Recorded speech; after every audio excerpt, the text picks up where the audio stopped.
خرم دستگیر خان صاحب، افسوسناک دن ہے پاکستان کے لیے، اور خاص طور پہ کیونکہ ہم پہلے بھی دہشت گردی کی یہ جنگ دیکھ چکے ہیں. پہلے ہی اکنامک لیڈ ڈیزاسٹر کے دہانے پہ ہم نظر آ رہے ہیں، اور اگر خدا نہ خواستہ یہ معاملات جس طرح چل رہے ہیں تو کیا آپ کو نتیجہ نظر آ رہا ہے؟ یہ سب سے پہلے تو مجھے یقین ہے کہ پوری قوم میرے ساتھ شامل ہوگی. جو آج کے شہداء ہیں پشاور کے، ان کے لواحقین کے ساتھ افسوس کرنے میں، اظہار ہمدردی کرنے میں. اللہ تعالیٰ ان کی مغفرت کرے. اور یہ بھی دعا ہے کہ جو زخمی ہیں اللہ تعالیٰ ان کو محفوظ رکھے اور وہ صحت مند ہو کے اپنے خاندانوں کے پاس جائیں. دیکھیے، یہ جو ٹیررزم کی نئی لہر ہے، اس کا آغاز 11 ستمبر 2021 کو اس وقت کی حکومت نے کیا تھا جب صدر عارف علوی نے از خود تحریک طالبان پاکستان کو معافی کی پیشکش کر دی تھی، عام معافی. اور پھر 5 دن بعد وزیر خارجہ اس وقت کے جو تھے شاہ محمود قریشی، انہوں نے اس کو دہرایا کہ جی ہم سوچ رہے ہیں کہ اگر وہ مان جائیں. لیکن دلچسپ بات یہ ہے کہ یہ جو نرمی کا مظاہرہ اس وقت کی حکومت نے کیا، اس کا جو رد عمل تھا طالبان کی طرف سے بالکل الٹا آیا. انہوں نے کہا کہ ہم تو آپ کے آئین کو نہیں مانتے، آپ کون ہیں جو ہمیں یہ کہیں کہ ہم آپ کو معافی دینے والے ہیں. یہ جو نرمی دکھائی گئی، اور اس پر ڈسکشن بھی پارلیمان میں ایک ہوئی تھی جس میں اس وقت کی اپوزیشن نے بشمول میرے شرکت کی تھی. لیکن یہ جو ایک دفعہ پھر کوشش تھی کہ طالبان کے ساتھ کسی طرح گفتگو کر کے پاکستان کو پرامن رکھا جا سکتا ہے، یہ ایک دفعہ پھر ثابت ہوا ہے کہ یہ ممکن نہیں ہے. خرم دستگیر صاحب، اس پہ تو ہمارا موقف ہے کہ یہ پارلیمان میں لانا چاہیے تھا اس پہ عمل کرنے سے پہلے، جو کہ نہیں کیا اس حکومت نے. لیکن آپ کے خیال سے یہ اس حکومت کا اپنا فیصلہ تھا؟ جو سیکیورٹی ادارے تھے انہوں نے نہیں ان کو کہا ہوگا کہ آپ بات چیت کا آغاز کریں؟ جی دیکھیے، وہ سیکیورٹی اداروں کا انپٹ ضرور ہوگا، لیکن ہمارے سامنے تو جو کہ معافی کی جو پیشکش ہے وہ اس وقت کے صدر مملکت اور وزیر خارجہ نے کی تھی. تو ہمارے پاس تو آن ریکارڈ وہی باتیں ہیں. اس میں کوئی شک نہیں کہ اسٹیبلشمنٹ کا ضرور عمل ہوگا. لیکن اگر میں یہی تو کہہ رہا ہوں کہ ہمیں اس سبق یہ سیکھنا ہے کہ ان دہشت گردوں کے ساتھ مذاکرات کر کے آپ پاکستان کو پرامن نہیں رکھ سکتے. پچھلے جب سے یہ ہوا ہے ستمبر 2021 سے اب تقریباً 1.5 سال ہونے کو آیا ہے، آپ دیکھیں گے کہ مستقل پاکستان میں دہشت گردی کے واقعات، خاص طور پہ افواج پاکستان نے بہت قربانیاں دی ہیں ملک کے مغربی حصے میں، خیبر پختونخوا میں اور بلوچستان میں. تو یہ جو سارا ایشو ہے، یہ اس وقت کی اگر عسکری قیادت نے یہ فیصلہ کیا بھی تھا، لیکن اب کیونکہ عسکری قیادت بدل گئی ہے تو ہماری یہ توقع ہے کہ حکومت اور عسکری قیادت مل کر بیٹھیں گے اور نہ صرف پارلیمان کو اس میں اعتماد پر لیں گے بلکہ ایک واضح طور پر اس عزم کا اظہار کریں گے کہ ہمیں پاکستان کو ہر صورت محفوظ رکھنا ہے اور ان دہشت گردوں سے گفتگو کے ذریعے اور مذاکرات کے ذریعے یہ کام نہیں ہو سکتا. صدر مملکت ایک دن از خود بغیر کسی تحریک یا ڈسکشن کے اگر آفر کر دیتے ہیں، 11 ستمبر 2021 کو انہوں نے یہ آفر کی تھی، تو اس کا مطلب یہ ہے کہ اس وقت کی جو سوچ تھی اور جو عمران خان جو جس حکومت کے سربراہ تھے ان کا آپ کو معلوم ہے ایک تاریخی طور پر بھی ایک نرم گوشہ رہا ہے ان طالبان کی طرف، تو لہذا شاید اس کا بھی کوئی اثر ہوگا. لیکن بہرحال حکومت کو ذمہ داری اٹھانی پڑے گی کہ یہ جو نرمی تھی اس کا آج ایک بہت بھیانک نتیجہ ہم نے پشاور میں دیکھا ہے. خرم دستگیر صاحب، نئے سال کے شروع میں ہم نے یہ دیکھا کہ این ایس سی کی میٹنگ بھی ہوئی، بات ہوئی نیشنل ایکشن پلان پر، ایپیکس کمیٹیوں کی بحالی کے فیصلے ہوئے، لیکن اس کے بعد پھر پہلے پولیس لائن جیسی اہم جگہوں پر آسانی سے حملے ہوئے، جو معاملات ہوئے، تو کیا اس پہ امپلیمنٹ نہیں ہوا؟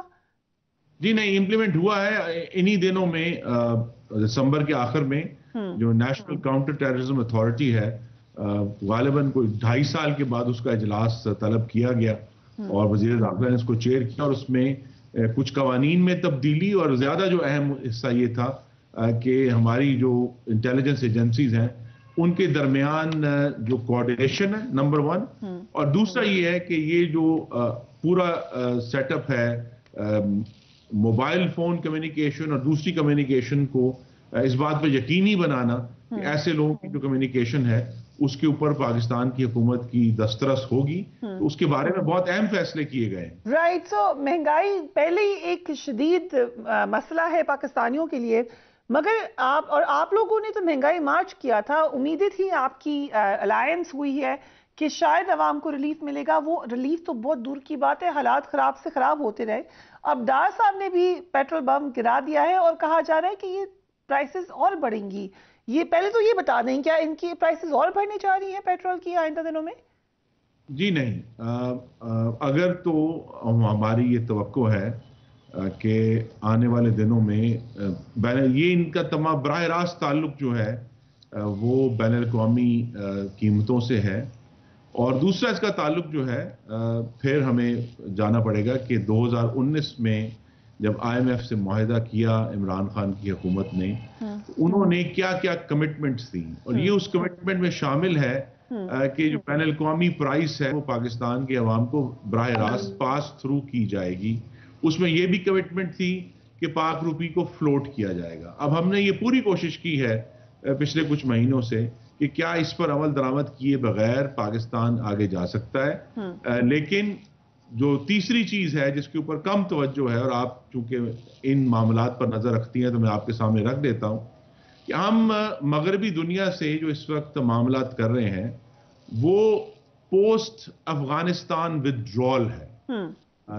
اور اس کے بعد سے جب سے مغربی دنیا افغانستان سے نکلی ہے اگست 2021 میں، اس کے بعد سے پھر مغرب کا پاکستان کے ساتھ جو ریلیشن شپ ہے وہ پہلے ہی اس میں ایک تناؤ تھا.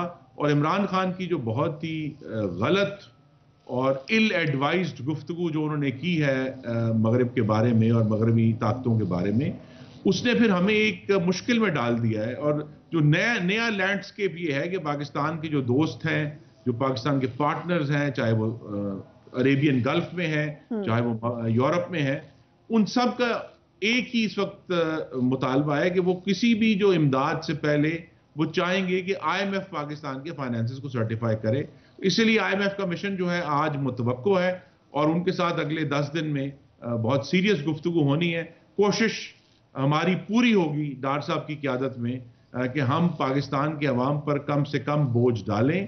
لیکن جب تک آئی ایم ایف کا پروگرام بحال نہیں ہوتا اور ہمیں دوسری ہمارے پارٹنرز کی طرف سے سپورٹ نہیں آتی، تب تک تو ہمیں مشکل کا سامنا رہے گا. لیکن جو اس وقت صورتحال ہے، دیکھیں پیرنٹس سے زیادہ اہم جو نظر آ رہے ہیں معاملات، مثلا پہلے دیکھا مفتاح اسماعیل صاحب سے آپ کی پارٹی ہی ان پہ تنقید کرتی رہی، لیکن اب ان ہائنڈ سائڈ آپ دیکھیں تو شاید غالباً ان کی کچھ باتیں ٹھیک تھی. ڈار صاحب نے جو وعدے کیے یا ان سے جو ایکسپیکٹیشن تھی وہ نہیں پوری ہو سکی. سر آئی ایم ایف سے انہوں نے کہا میں معاملات ٹھیک کر لوں گا، ان سے غصے میں بات کرنی چاہیے یا ان سے اتنا زیادہ آپ کو جھک کے بات نہیں کرنی چاہیے، لیکن ایسا کچھ ہو نہیں سکا. سو آپ کیا سمجھتے ہیں کنفیوژن ہے اس وقت اکنامک فرنٹ پر پی ایم ایل این میں؟ نہیں کوئی کنفیوژن نہیں ہے. دیکھیے پاکستان میں مہنگائی کا سب سے بڑا جو سورس ہے وہ ہم امپورٹ کرتے ہیں، یعنی پاک روپے کی جو قدر ہے اس کے گرنے کی وجہ سے ایک مہنگائی کا سورس ہے. دوسرا بڑا سورس گزشتہ ہفتے تقریباً 32% تھی، ڈالر آج 269 روپے کا ہو گیا، پیٹرول کی قیمت 249. اسی لیے عرض کر رہا ہوں کہ اس کو ڈار صاحب نے اپنے کوشش کی پوری کہ کیا ہم اس روپے کی قدر گرائے بغیر آگے بڑھ سکتے ہیں.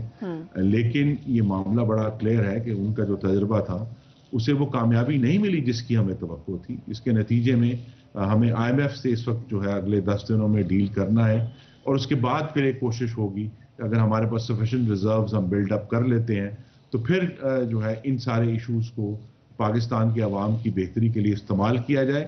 سو یو ایگری کہ مفتاح اسماعیل آئی ایم ایف کی شرائط کے مطابق فیصلے کر رہے تھے، اس سے آہستہ آہستہ بوجھ پڑ رہا تھا. جو ڈار صاحب نے کیا ہے وہ تو ڈائریکٹ ایک دم سے لوگوں کے اوپر بم پھٹا ہے. میری گزارش ہے کہ ہماری جو میموریز ہیں وہ اتنی تیز نہیں ہے.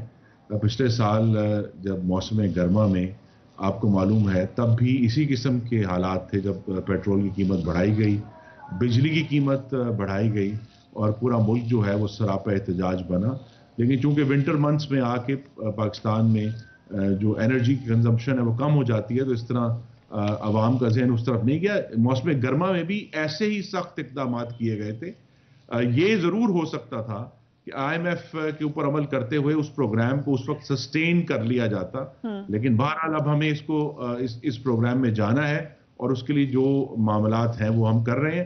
میں پھر دہرا دوں کہ یہ جو انڈرٹیکنگ ہے کہ روپیہ فلوٹ ہوگا اور پیٹرول کی پوری پرائس جو ہے وہ پاس آن ہوگی، یہ انڈرٹیکنگ اپریل 2019 میں عمران خان نے دی تھی، اور جب ہم IMF سے بات کی، ڈار صاحب نے بھی کی ہے، ہم نے بھی کی ہے، تو ان کا بڑا واضح سٹینس ہے، اور یہ آپ کے ناظرین کے سامنے میں رکھنا چاہتا ہوں۔ وہ یہ کہتے ہیں کہ 2019 والی حکومت بھی ریاست پاکستان تھی، اگر جب تک آپ اس پروگرام میں ہیں تو وہ جو انڈرسٹینڈنگ تھی اپریل 2019 کی، اس کے مطابق ہی معاملات چلیں گے، اور جس طرح میں نے کہا کہ ہمیں بین الاقوامی طور پر اب اس طرح کے ایک فیسیلیٹیٹو ماحول کا اب ہمیں میسر نہیں ہے، تو لہٰذا ہمیں IMF سے اس وقت ڈیل کرنا ہے۔